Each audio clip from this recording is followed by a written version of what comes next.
आशा करता हूं आप सब बहुत अच्छे होंगे। मेरा नाम है सिद्धांत अग्निहोत्री, स्टडी ग्लोस पे आपका बहुत बहुत स्वागत है।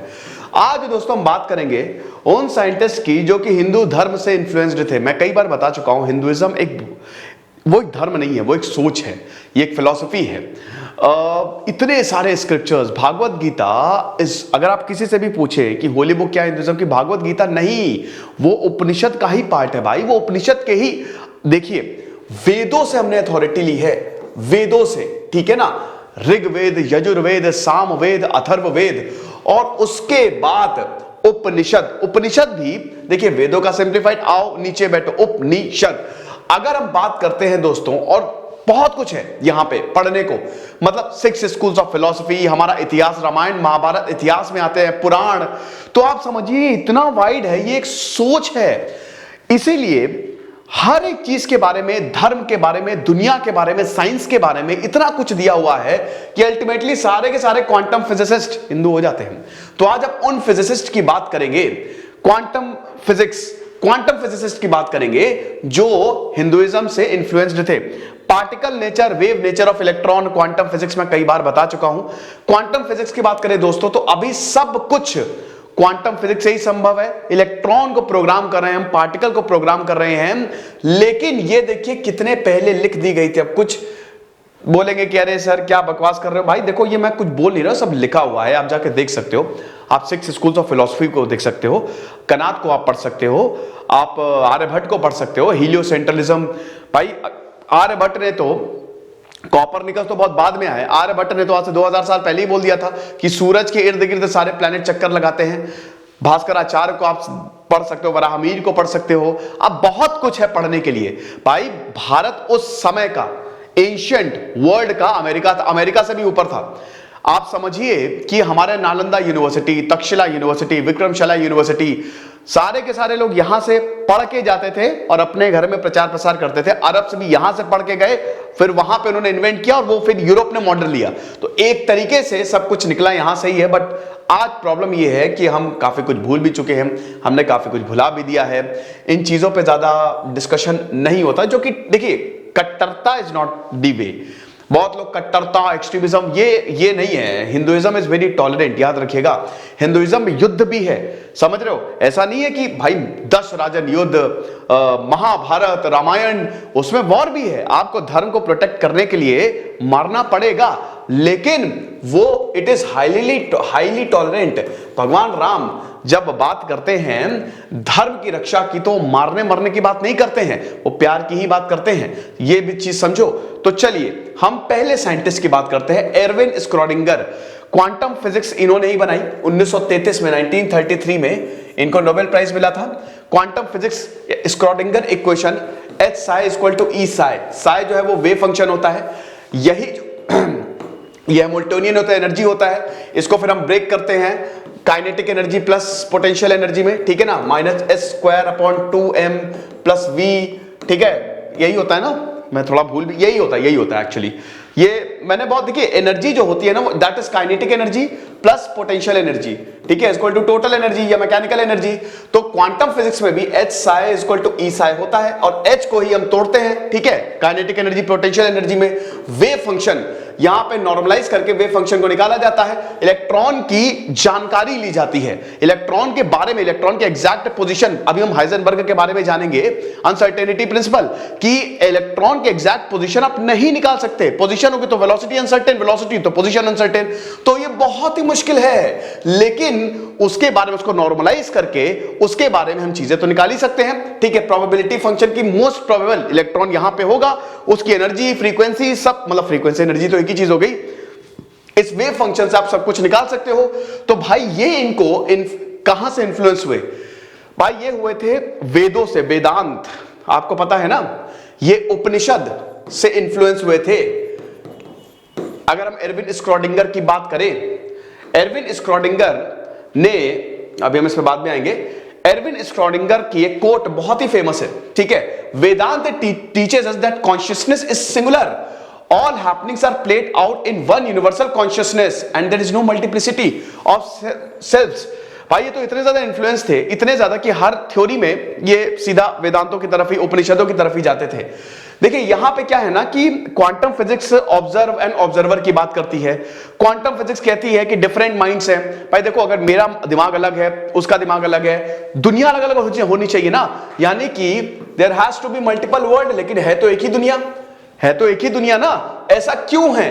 वेदों के हिसाब से ब्रह्म ही सबसे बड़ा है। ब्रह्म ना टाइम से अफेक्टेड है, ब्रह्म किसी चीज से, उसका कोई शेप नहीं, आकार नहीं है।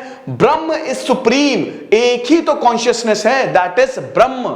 बाकी तो सब मोह माया है। उसके इर्द गिर्द जो भी निकल रहा है, जिससे हम इंटरैक्ट कर रहे हैं, जो ये दुनिया है, वो सब माया है, सब कुछ इल्यूजन है। There is only one reality, that is Brahman. Hinduism में भाई क्या है? हिंदुइज्म में अगर आप बात करते हैं तो मैं आपको ये कंसेप्ट समझा देता हूं, क्योंकि आगे आप यही सब पढ़ेंगे। एक है ब्रह्म, अल्टीमेट रियलिटी, जो अनंत है, जिसको जो वक्त से भी अछूता है, जिसका कोई शेप नहीं है। ये इतनी बड़ी, ये समझिए कि ये एक कलेक्टिव माइंड है जो सब कुछ चला रहा है भी नहीं भी, है ना, अनंत काल। तो यही ब्रह्म सब कुछ कंट्रोल करता है। इससे छोटी छोटी एनर्जीज निकलती हैं, जिसको हम आत्मन कहते हैं।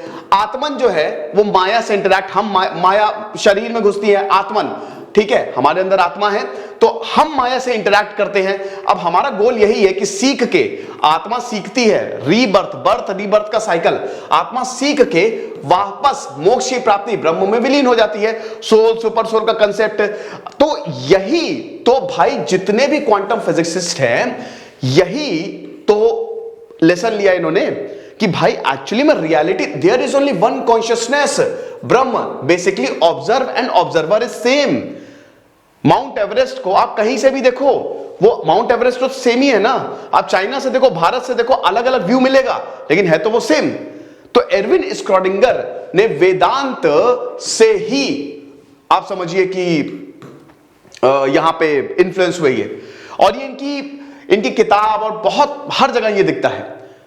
तो समझिए कि क्वांटम फिजिसिस्ट जो है वो हिंदुइज्म से इन्फ्लुएंस हुए, क्योंकि हिंदुइज्म का जो कंसेप्ट है, जो ब्रह्म आत्मन का कंसेप्ट है, हिंदुइज्म में ट्रिनिटी वैसे हर जगह, हर धर्म में ही हम ये देखते हैं कि उसको क्या कहते हैं कि इंपॉर्टेंस दी जाती है। लेकिन ट्रिनिटी का कंसेप्ट, जैसे ब्रह्मा विष्णु महेश, त्रिशूल, सत चित आनंद, ट्रिनिटी, और देखिए electron proton neutron, everything is connected, everything is scientifically connected. तो आप ये समझिए कि एरविन स्क्रॉडिंगर ने ये काम किया था। Consciousness, what is consciousness? भाई दुनिया क्या मल्टीपल है? प्लुरैलिटी है क्या? एक्चुअली में तो सिर्फ एक ही कॉन्शियसनेस है, ब्रह्म। यहां से क्वांटम फिजिक्स, सबसे बड़े फिजिसिस्ट जिन्होंने क्वांटम फिजिक्स, स्क्रॉडिंगर इक्वेशन पे ही तो पूरी की पूरी क्वांटम फिजिक्स अटकी है, जन्म हुआ, समझिए आप। उसके बाद वर्नर हाइजेनबर्ग, अनसर्टेनिटी प्रिंसिपल। देखिए वर्नर हाइजेनबर्ग, और यहां पे वैसे तो ये इनकी कोट है, आप देख सकते हैं। इनको 1932 में नोबेल प्राइज मिला, स्क्रॉडिंगर को 1933 में नोबेल प्राइज मिला। इन्होंने क्वांटम मैकेनिक्स को जन्म दिया। बहुत इंपॉर्टेंट कंट्रीब्यूशन इन्होंने हाइड्रोडायनेमिक्स की बात करें, टर्बुलेंस, एटॉमिक न्यूक्लियस, फेरोमैग्नेटिज्म। और ये देख सकते हैं कि after conversations with Indian philosophers, some of the ideas of quantum physics that had seemed crazy suddenly made much more sense. Werner Heisenberg ने हिंदुइज्म के, अगेन ब्रह्म यहाँ पे मेन है, रियलिटी इज ब्रह्म। तो यहाँ पे क्या था ना कि इन्होंने रविंद्रनाथ टैगोर से कॉन्वर्सेशन की थी। ये नील्स बोहर, डी ब्रॉगली, ये सब भारत आए थे, ठीक है। रविंद्रनाथ टैगोर से इन्होंने कॉन्वर्सेशन की थी। रविंद्रनाथ टैगोर से पूछा था कि भाई आखिरकार रियलिटी है क्या, व्हाट इज? तो भाई मैटर और वेव फंक्शन, उस समय देखिए वेव फंक्शन की बात करें तो आपको पता है ना, डुअल पार्टिकल ऑफ डुअल, मतलब जो डुअल नेचर ऑफ वेव, ठीक है ना। मतलब यहां पे जैसे क्वांटम फिजिक्स, जैसे ये मैं आपको समझा नहीं पा रहा हूं एक्चुअली में, जैसे क्वांटम फिजिक्स भी यही कहती है ना कि जैसे ये मकान है, ठीक है, ये पार्टिकल की तरह भी काम करेगा और वेव की तरह भी काम करेगा। मतलब ये मकान जो है, ये एक पार्टिकल भी है, ये एक एनर्जी भी है। It depends on you. आप जब देखते हो तो इट इज, इसको कहते हैं dual nature of matter. Matter जो है that is particle also wave nature, ठीक है।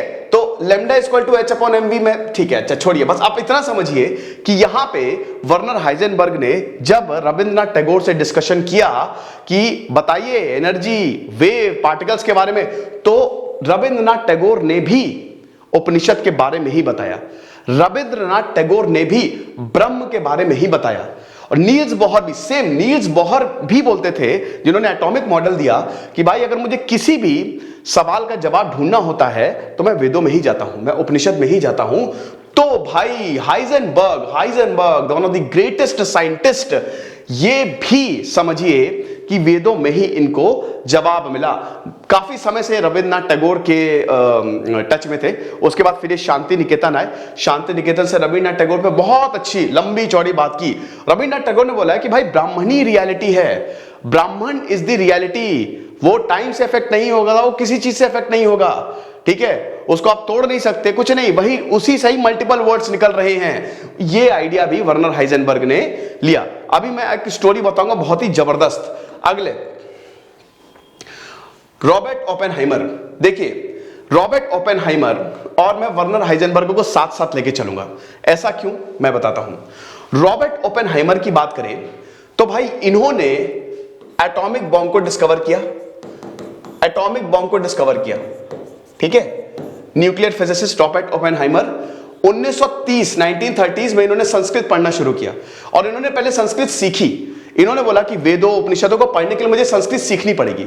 रॉबर्ट ओपेनहाइमर ने संस्कृत पढ़ना शुरू किया भाई। उसके बाद 1939 में, अब मैं आपको बताता हूं, 1939 में जब वर्ल्ड वॉर 2 हुआ तो ये देशों के बीच में भिड़ंत नहीं थी, जर्मनी तो था ही, लेकिन ये दो साइंटिस्ट के बीच में भिड़ंत थी। कौन थे? एक तो रॉबर्ट ओपेनहाइमर, दूसरे थे वर्नर हाइजेनबर्ग। वर्नर हाइजेनबर्ग की बात करें दोस्तों तो आपको मैं ये बताता हूं कि वर्नर हाइजेनबर्ग जर्मन फिजिसिस्ट थे। जर्मनी ने बहुत पहले से ही शुरू कर दिया था एटॉमिक बॉम्ब पे काम, बहुत पहले से ही। वर्नर हाइजेनबर्ग को बकायदा लैब वैब सब दी गई।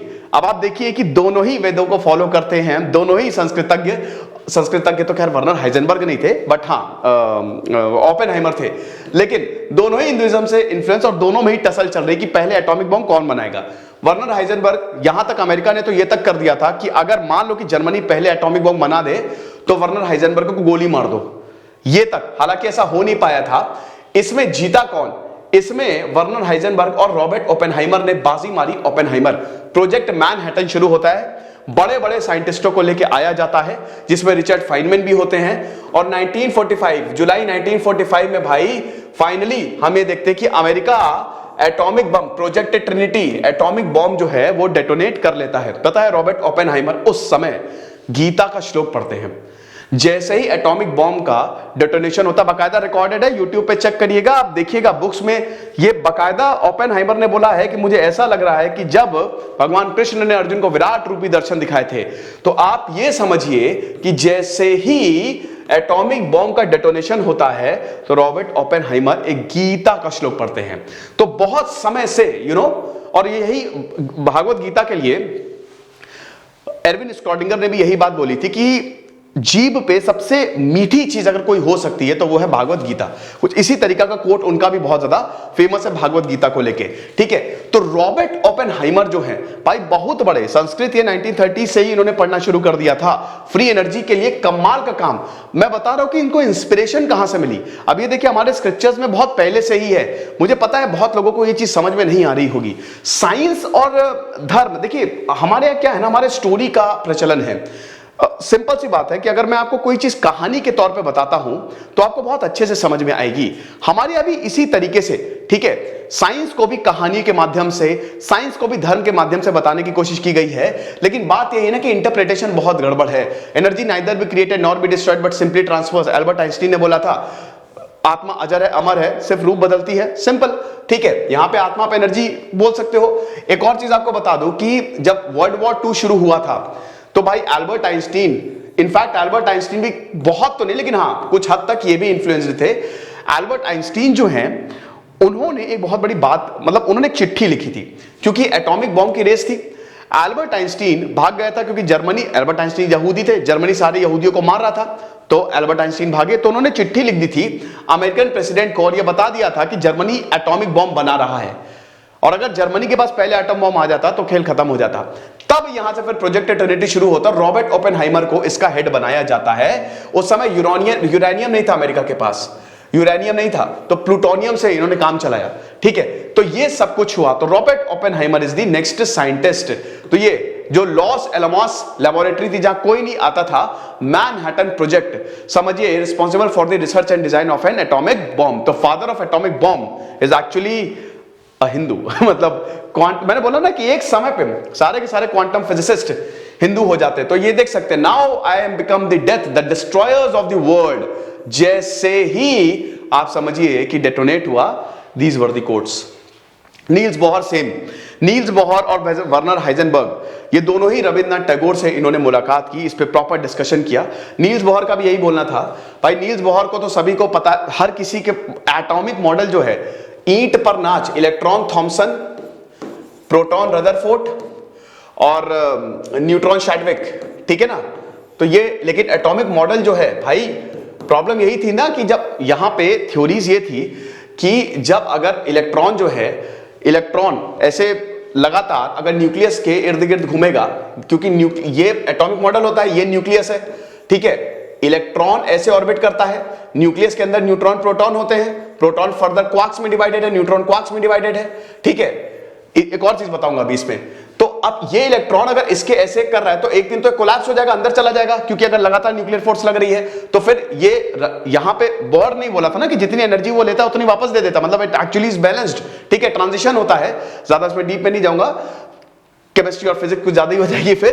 तो यहां पे समझिए कि एटॉमिक मॉडल को प्रॉपर एक्सप्लेन करने का श्रेय जो है वो नील्स बोहर को जाता है। And he was also influenced by the Upanishad. तो ये बताते हैं कि जब भी मुझे कोई भी सवाल पूछना होता है, I always go into the Upanishad. आओ नीचे बैठो, उपनिषद, क्योंकि गुरु ही आपको बताएगा ना, ठीक है। वेदों का सिंप्लीफाइड फॉर्म, वेदांत, द्वैत वेदांत, अद्वैत वेदांत, आदि शंकराचार्य, रविन्द्रनाथ टैगोर ने आदि शंकराचार्य का ही तो वो बताया था, थ्योरी बताई थी, ब्रह्म, आत्मन, एवरीथिंग, द्वैत वेदांत, अद्वैत वेदांत। एनीवे ये चीज है, परफेक्ट।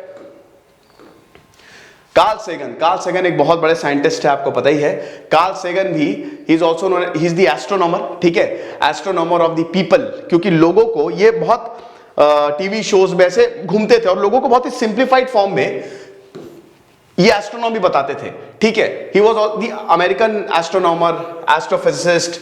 और नील डी ग्रेसन भी बहुत बड़े एस्ट्रोनॉमर है। आपने वो कॉस्मोस सीरीज देखी है कि नहीं? कॉस्मोस, ये सीरीज जरूर देखिएगा, 10 एपिसोड की सीरीज है, बहुत हिट सीरीज है, बहुत ही फेमस सीरीज है ना। 1 घंटे का एक एपिसोड है, इसमें यूनिवर्स की जर्नी बताई है, पूरा जो 3.5 अरब साल का इतिहास, 13 अरब साल का इतिहास, बिग बैंग से लेकर अभी तक क्या हुआ है, ये सब कुछ बताया है इन्होंने। तो आप जरूर देखिएगा। तो नील डी ग्रेसन जो है वो कार्ल सेगन से बहुत ज्यादा इन्फ्लुएंस्ड है, बहुत ही ज्यादा। बहुत बड़े बड़े साइंटिस्ट कार्ल सेगन से इन्फ्लुएंस्ड है भाई। अगर एस्ट्रोनॉमी की बात करें तो ये पब्लिक को पहुंचाने तक का काम एस्ट्रोनॉमी का कार्ल सेगन को ही जाता है। 600 साइंटिफिक पेपर्स इन्होंने पब्लिश किए। ये कॉस्मोस, यही जो टेलीविजन सीरीज कॉस्मोस, बहुत इन्हीं की थी, बाद में इसका मतलब नील डी ग्रेसन ने इसको दोबारा वो किया। तो अब आप ये देख सकते हो, Hindu religion is the only one of the world greatest faith and dedicated to the idea that cosmos itself undergoes immense indeed and infinite number of deaths and rebirths. Simple, जैसे हमारा एक शरीर है ना भाई, हम एक परछाई हैं, ब्रह्मांड की हम एक परछाई हैं। जैसे ब्रह्मांड बना सिंगुलैरिटी से, बिग बैंग हुआ, ब्रह्मांड बना, वो अब बिग क्रंच होगा, ब्रह्मांड फिर खत्म होगा। वैसे ही हम जीते हैं, मरते हैं, फिर जीते हैं, फिर मरते हैं, इस वेव की तरह खत्म, मतलब कंस्ट्रक्टिव डिस्ट्रक्टिव, कंस्ट्रक्टिव डिस्ट्रक्टिव, ऐसे ही लाइफ है। तो एक तरीके से दुनिया भी ऐसे ही है। हिंदू रिलीजन इसी की ही तो बात करता है ना। ये दुनिया जैसे दिन है ना, हम जगे फिर सोए, फिर जगे फिर सोए, ऐसे ही हमारी जिंदगी, हमने जन्म लिया, हम मरेंगे, फिर जन्म लेंगे, बर्थ रीबर्थ, बर्थ रीबर्थ, इसी साइकिल को तो तोड़ के आपको मोक्ष की प्राप्ति करनी है। तो यही बताते थे कि Cosmos itself undergoes immense infinite number of deaths and रीबर्थ्स, ठीक है ना, infinite number of deaths and रीबर्थ्स। It is the only religion in which time scale corresponds no doubt by accident to those of the modern scientific cosmology। जो Hinduism का time scale है ना, युग, जिस तरीके से मैथ्स का यूज हुआ है, हम कहते हैं कि मैथ्स अभी आया है, maths is the fundamental language to study universe. अगर आपको यूनिवर्स को समझना तो आप मैथ्स से ही समझोगे या फिर म्यूजिक से समझोगे। तो आप ये समझो कि मैथ्स आज से 2.5, 3 हजार साल पहले हमने निकाल ली थी। क्या शानदार तरीके से हमने इसका यूज किया है। Its cycles run from our ordinary day and night to a day and night of Brahma 8.64 billions longer than the age of the earth or the sun and about the half time since the big bang। क्या बात है। Nikola Tesla के बारे में तो हर कोई जानता है। निकोलाई टेस्ला स्वामी विवेकानंद से मिले थे, इसके बारे में आपको पता ही है। निकोलाई टेस्ला, अगर ये तो कार्ल सेगन के बारे में आ गया है। निकोलाई टेस्ला, देखिए अगर हमको किसी की पूजा करनी चाहिए तो निकोलाई टेस्ला की पूजा करनी चाहिए। निकोलाई टेस्ला और थॉमस एल्वा एडिसन की भिड़ंत हर किसी को मालूम है। थॉमस एल्वा एडिसन से जॉब मांगने गए थे निकोलाई टेस्ला।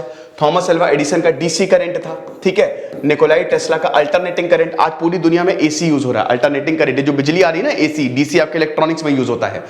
तो आप समझिए कि भाई थॉमस एल्वा एडिसन बहुत बड़ा नाम थे। थॉमस एल्वा एडिसन ने बोला कि मैं तुमको $50,000 दूंगा, मेरा एक जनरेटर ठीक कर दो। निकोलाई टेस्ला ने ठीक कर दिया। निकोलाई टेस्ला ने बोला पैसे लाओ, तो थॉमस एल्वा एडिसन ने मना कर दिया। दोनों में काफी ज्यादा टसल हो गई थी। अल्टीमेटली जीत थॉमस एडिसन की हुई, लेकिन निकोलाई टेस्ला अमर हो गए, क्योंकि निकोलाई टेस्ला ने भाई शानदार काम किया। लगभग हर फील्ड में, मैग्नेटिक फील्ड, इलेक्ट्रिक फील्ड, भाई पूरा का पूरा अल्टरनेटिंग करंट, जनरेटर का कंसेप्ट निकोलाई टेस्ला ने दिया। लेकिन ये भी इन्फ्लुएंस थे हिंदू धर्म। एक पिक भी है ना, देखिए स्वामी विवेकानंद की बहुत कम पिक अवेलेबल है, लेकिन वो ऐतिहासिक पिक है जिसमें आपको निकोलाई टेस्ला भी मिलेंगे। तो निकोलाई टेस्ला, भाई स्वामी विवेकानंद 1896 की बात है आई गेस। तो अब स्वामी विवेकानंद पूरी दुनिया का भ्रमण कर रहे थे। 1893 में अमेरिका गए, वर्ल्ड कॉन्फ्रेंस, उसके बाद पूरी दुनिया में फेमस हो गए वो, ठीक है। हर कोई उनके प्रवचन सुनने जाता था। जब स्वामी विवेकानंद बोलते थे तो एक्सटेसी, लोग मदहोश हो जाते थे, है ना। तो यहां पे फ्रांस के थिएटर में एक नाटक था स्वामी विवेकानंद देखने का, और वहां पे निकोलाई टेस्ला से मुलाकात हुई।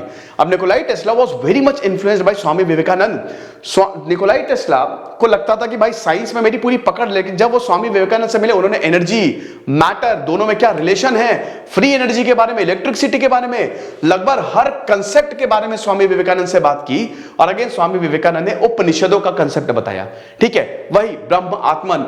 तो यहां पे निकोलाई टेस्ला जो है, he was very much influenced by Vedanta, Veda. तो ये चीज है। और भी दोस्तों बहुत सारे वेस्टर्नर्स हैं जो कि they are influenced by Hinduism. It's not about dharma, हम यहाँ पे कोई धर्म की बात, हम बात कर रहे हैं कि ये देखिए ये सब लिखा है, आप समझ रहे हो। ये सारी चीजें जो है ना, वो साइंस जो है, फिलॉसफी जो है, साइकोलॉजी जो है, एवरीथिंग इज रिटन।